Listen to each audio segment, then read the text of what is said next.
Okay, I got a Dodge Neon with some broken wheel studs.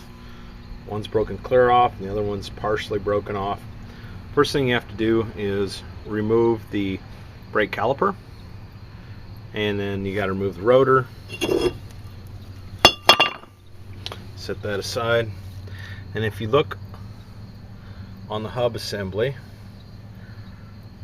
and on the back side, you'll notice there's a notch off to the right rear. It might be on the left front on the other side, but you need to rotate your broken stud to line up with that notch. So we're lined up there. So when you go to remove it, it goes out through that notch. Otherwise, you don't have room with the plate. Now, there's a couple ways you can do this. One way, you get a big punch and a big hammer and knock it out. I really don't like doing it that way because you're beating on the balls in the race, and anytime you beat on a race with a bearing, you're going to leave dents either in the balls or in the race itself, and that bearing will fail prematurely. Got another tool, looks like this, kind of commonly used with like ball joint separators that you can use if you can get behind there. I can't get behind there though, so that makes it a problem.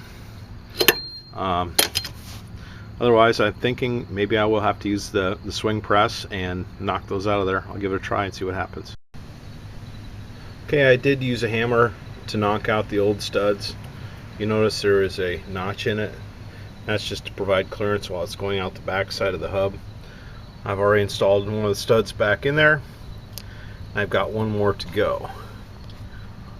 So we need to line up our stud first of all with the notch on the back side, then the notch that slides right through there like that.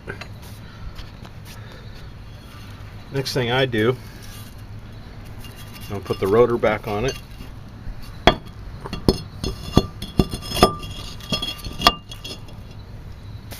Okay, and the stud's still kind of loose in there.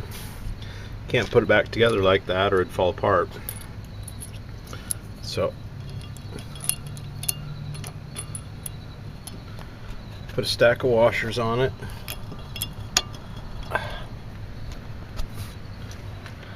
And using one of the lug nuts,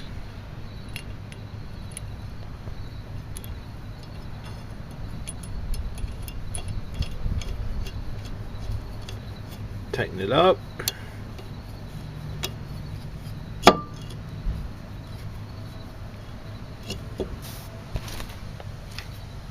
And you gotta keep it from rotating. So I just use a pry bar.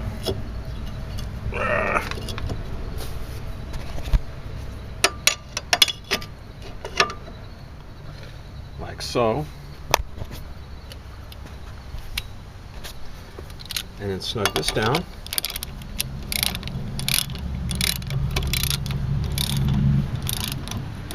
Until that bottoms out. And you'll feel it tighten up. Once it tightens up, then stop. Put your wheel back together. After you put the brakes on, tighten up the caliper bolts. And then torque your lug nuts to like 95, 100 foot-pounds. And that'll finish seating it if it isn't already seated. Usually you tighten it down this way. Using a pretty good sized ratchet. And when it gets snug, you'll feel it.